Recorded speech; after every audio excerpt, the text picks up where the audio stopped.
அம்மா எனக்கு தீபாவளிக்கே ட்ரெஸ் எடுத்தல. நீங்க பொங்கலுக்கு இப்ப எனக்கு ட்ரெஸ் எடுத்து தந்தா அத மட்டும் தான் நான் பொங்கல் கொண்டாடுவேன். எனக்கு ப்ளீஸ்மா எடுத்து குடுங்கம்மா. ரொம்ப சந்தோஷப்படுவேன்ம்மா. நான் ஒழுங்கா ஸ்கூல் போவேன். எனக்கு ஒரு ஜீன்ஸ் பேண்ட், ஒரு ஷர்ட் எடுத்து குடுப்பீங்களாம்மா? சரி. சரி மூதேவி எடுத்தாரேன், கோவப்படாத. ஒழுங்கா சொன்னபடி கேட்கணும் சரியா?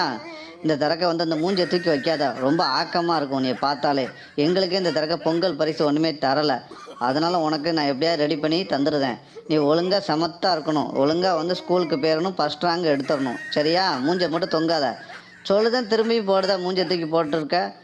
உனக்கு அடங்குனா மட்டும்தான் உனக்கு ட்ரெஸ் வாங்கி தருவேன். இந்த தடக்க பொங்கலுக்கு உனக்கு கரும்புக்கு மறுநாள் உனக்கு கரும்பெல்லாம் வாங்கி தருவேன். அதுக்கடுத்து மறுநாள் சிக்கன், மட்டன்லாம் வாங்கி குடுப்பேன். அப்படியே அம்மா ரொம்ப சந்தோஷமா. நீங்க இந்த தடக்க வாங்கி தந்தீங்கன்னா, நல்லா சாப்பிட்டுட்டு ஜீன்ஸ் ஷர்ட் எல்லாம் போட்டு நெறைய ஃப்ரெண்டு கூடலாம் ஊர சுத்திட்டு, நல்லா ஜாலியா தாம்மா அந்த தடக்க இருப்பேன். ஸ்கூல்ல நல்லா படிச்சு, அடுத்த தடக்க ஃபர்ஸ்ட் ரேங்க் எடுத்துருவோம்மா. உங்க பேர காப்பாத்துவோம்மா. எனக்கு சப்போர்ட் பண்ணுங்கம்மா.